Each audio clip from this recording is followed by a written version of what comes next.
There is a secret that doesn't shout. It doesn't come wrapped in dramatic revelations or public declarations. It's quiet, simple. So simple, in fact, that most people overlook it entirely.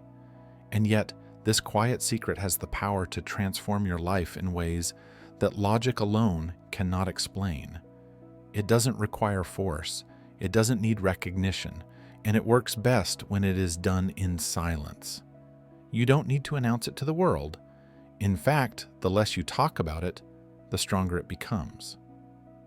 When you begin to practice something sacred in silence, without seeking approval, validation, or applause, you create a direct, energetic current between your intention and reality. And that's when the unexpected begins to happen. Not by chance, but by alignment. You may have felt it before, those rare moments when life flows effortlessly. When doors open you didn't even knock on, when someone you needed appears at the exact right time, when everything seems to unfold in harmony with some invisible rhythm. Most people call this luck, some call it fate, but others, like Jacobo Grinberg, believed this is not a coincidence, but a consequence. A consequence of your vibrational field being in sync with a greater pattern of reality. Grinberg spent his life studying the power of human consciousness, not just as an observer of the world, but as a generator of it. He believed that reality is not fixed, not static. It's a perceptual field that responds to the state of your awareness. What you focus on expands, what you believe becomes structure, and what you radiate through your thoughts, emotions, and intentions shapes the space around you, even if you never say a word. This is why silence is not empty, it's charged. When you work in silence, you remove interference. You allow your intention to root deeper. You stop leaking energy through unnecessary explanations or the opinions of others. And in doing so, you build something powerful: coherence. There's a reason why the most powerful personal changes often happen in private. You don't always need to explain your journey to be on it. The deepest shifts are often invisible to others, but deeply felt within.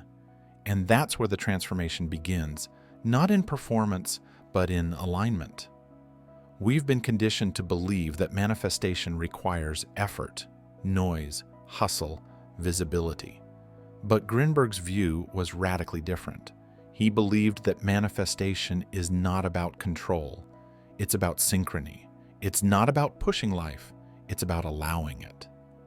And that allowing begins with silence. When you quietly direct your focus toward a new reality, without trying to prove it to anyone, you give your nervous system space to adjust. You create a field of uninterrupted energy, a space where intention can grow undisturbed by judgment, doubt, or external interference. That's when manifestation starts to take root. Why does silence matter so much? Because when you speak about your plans prematurely, before they are embodied, you invite fragmentation, not just from outside opinions, but from your own mind. Studies show that when you talk about your goals too early, your brain releases dopamine, the same reward chemical you get from achieving something. And that can trick you into feeling like the work is already done, decreasing your drive to follow through. But when you hold your vision close, not out of secrecy, but out of sacredness, you preserve your energy, you direct it, you protect it. You become a vessel of steady intention, not scattered desire. There's a difference between wanting something and being ready to receive it. Most people are stuck in wanting, constantly announcing what they're going to do, who they're going to become, what they're hoping to manifest. But readiness doesn't speak. It aligns. It doesn't seek attention. It holds presence. And that presence is what the universe responds to. When you act in silence, you become more sensitive to the subtleties of reality. you begin to notice signs, synchronicities, gentle nudges that confirm you're on the right path. These confirmations don't come when you're shouting over life. They arrive when you're listening. You don't need to suppress your excitement, but you do need to direct it inward first. Let the fire build within you before you share it with the world. Let your practice take root before you expose it to the winds of opinion. This is not about fear, it's about wisdom. The greatest spiritual teachings have always pointed toward the power of stillness. Monks retreat into silence. Shamans walk between worlds with minimal words. Mystics speak of the voice that emerges only when all other voices are quiet. And yet, in our modern culture, we've forgotten the potency of doing something quietly. In a world obsessed with visibility, true power moves in silence. When you act from that space, with intention, clarity, and trust, life begins to mirror that energy. You stop chasing outcomes. You stop measuring your worth by reaction. You stop broadcasting your becoming, and you start becoming. This is not detachment. It's refinement. When you shift from proving to embodying, the gap between desire and reality narrows. Your inner world becomes a magnet for the very frequency you seek. In silence, your energy condenses. It becomes coherent. And coherent energy shapes reality far more effectively than scattered action. So ask yourself this: what would happen if I stopped announcing and started embodying? What if I made space within, not for noise but for resonance? What if I treated my vision not as a wish but as a living presence? The universe doesn't respond to noise. It responds to clarity. And clarity is born in stillness. Reality, as most people perceive it, is a fixed structure governed by rules, logic, and circumstance. But what if that's just a collective illusion? What if what you call reality is not something you enter into, but something you actively generate? Jacobo Grinberg believed exactly that.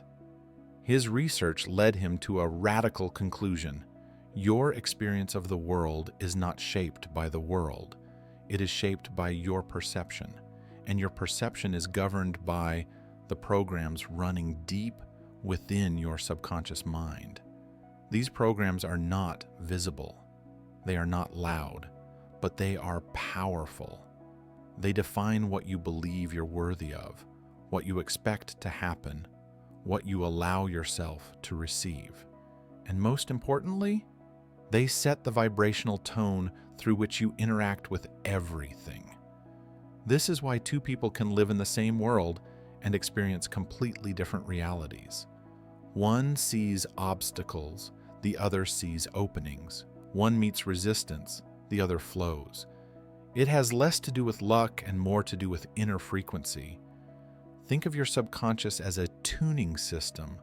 Whatever frequency you resonate with, through emotion, thought, and repetition, becomes the channel you receive life on. If you're constantly thinking from scarcity, fear, or unworthiness, then no matter how much you desire abundance or peace, your system is attuned to lack. And reality reflects that back. This isn't just spiritual metaphor. Neuroscience confirms that the subconscious plays a dominant role in shaping behavior, decision-making, and even perception. Your brain doesn't wait for you to consciously interpret reality. It filters, edits, and delivers it to you based on what it already believes is true. And that's where the hidden power lies. Not in trying to change the outside world, but in reprogramming the lens through which you perceive it. But here's the challenge. Most people never question those inner programs. They live on autopilot, repeating inherited beliefs about limitation, struggle, or what's realistic. These beliefs didn't come from truth. They came from repetition. What you hear again and again as a child becomes part of your inner map of reality. And that map doesn't just sit in your mind, it shapes your vibration. When Grinberg spoke of the neural field, he referred to the interactive zone between consciousness and the quantum field of possibility. In this model, your beliefs act like magnetic codes, pulling matching experiences toward you, not as punishment or reward, but as energetic resonance. If your subconscious is programmed with doubt, even your clearest intentions will feel blocked. Not because the universe is withholding, but because your own field is emitting mixed signals. This is why deep inner clarity matters more than external action. You can take all the right steps, but if you're broadcasting fear underneath, you'll create friction. So, how do you change this? Not by force, not by pretending, but by gradually and intentionally shifting your internal narrative. You begin with awareness. You start listening to the words you say every day, especially the ones you repeat to yourself. I'm not good enough. It never works out. I always struggle. These phrases are not just thoughts. They are energetic affirmations. Each one reinforces a vibrational loop that your subconscious accepts as reality. And your life molds around that belief, whether you want it to or not. The solution is not to fight these thoughts. Fighting them gives them more power. The shift begins when you notice them, pause, and introduce a new story, one that feels slightly better, slightly more empowering, slightly more true to the life you want to live. You say, maybe it could work out. You say, I'm open to the possibility that things can change. You say, it's safe for me to believe in something more. These small openings create vibrational space. And when combined with emotion, not just words but felt experience, the subconscious begins to take notice. Because the subconscious speaks in emotion, not logic, that's why visualization and embodiment are so powerful. It's not just about seeing what you want. It's about feeling as if it already exists. Not to trick the universe, but to teach your subconscious what's possible. The more you feel aligned with the frequency of what you desire, the less resistance you carry. And when resistance fades, life flows. This is where silence plays its greatest role. When you're not distracted by explaining, proving, or comparing, your energy stabilizes. You begin to anchor your new beliefs without outside interference. You become the tuning fork for your own transformation. But remember, this is not about pretending you're happy when you're not. It's about becoming honest enough to recognize your inner patterns and then choosing to shift them, not by demanding change, but by gently adjusting your frequency every day. Through thought, through feeling, through intention. You might not see results immediately. That's okay. Seeds grow in silence. Roots take hold before they sprout. The subconscious takes time to rewire, especially if the old patterns were repeated for years. But with consistency, something begins to shift. You notice new thoughts arising spontaneously. You stop reacting in old ways. You begin to feel grounded in a reality that once felt out of reach. And then, quietly, naturally, reality responds. Opportunities show up, conversations shift, doors open, not because you forced them, but because you aligned with them. This is why the paradox of manifestation is so misunderstood. The more you cling to an outcome, the more you create resistance. The more you obsess over timing, proof, or validation, the more you block the natural flow. But when you anchor into the belief that what I seek is already possible, and you feel it as real without needing anyone else to see it, the vibration changes. Grinberg believed that consciousness shapes reality not just in extraordinary moments, but in the ordinary ones.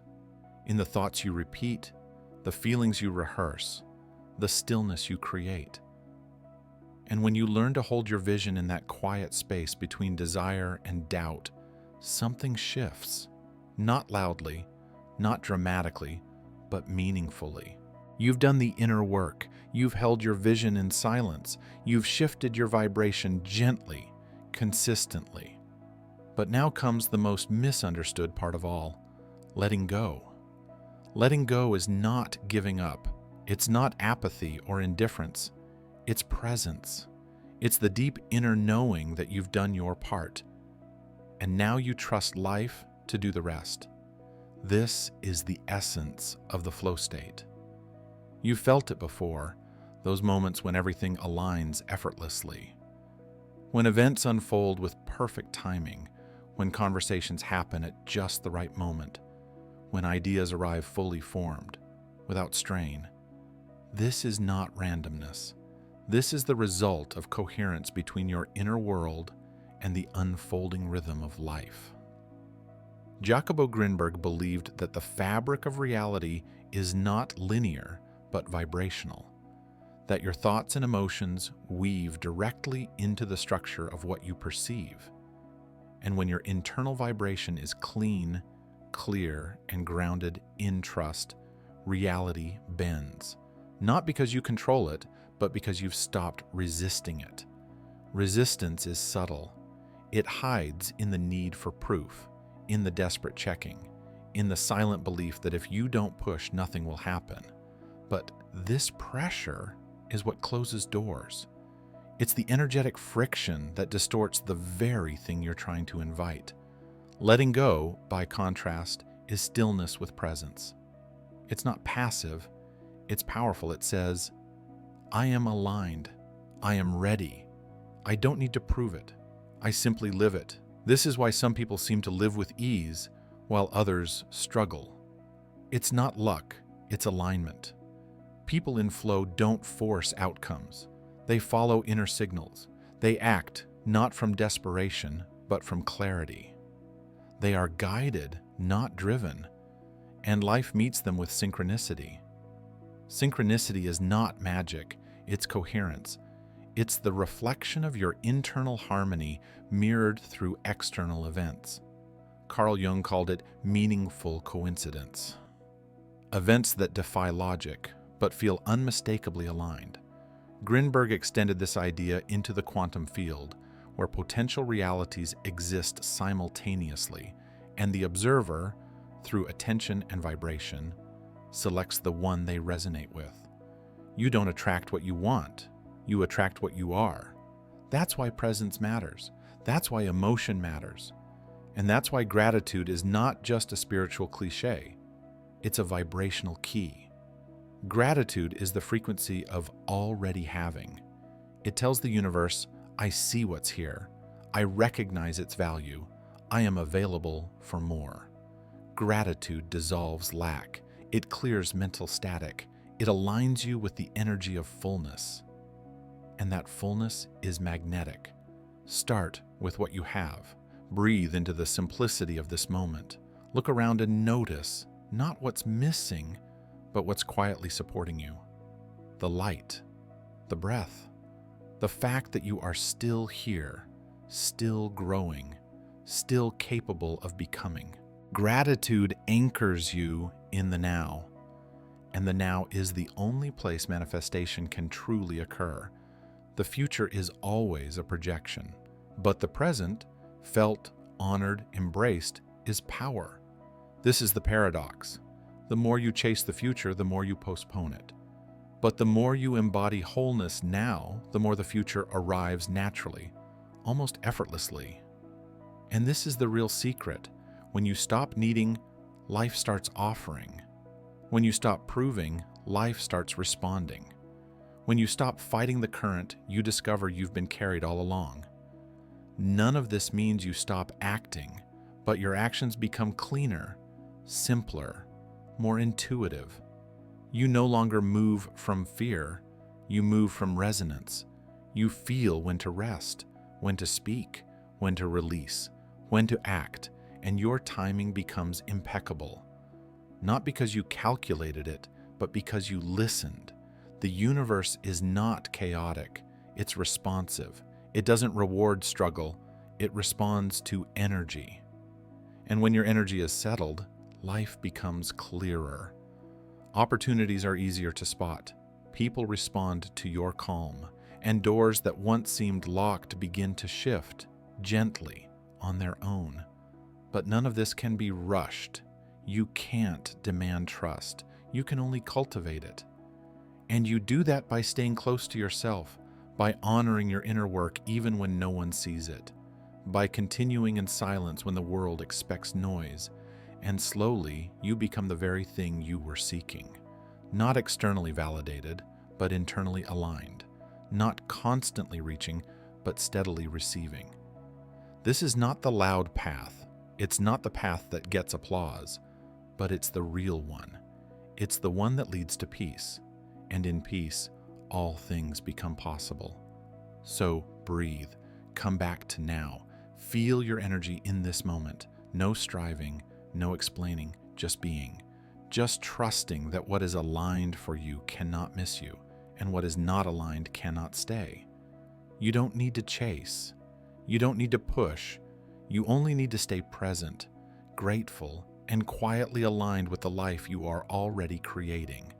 Because in truth, it's already here, now.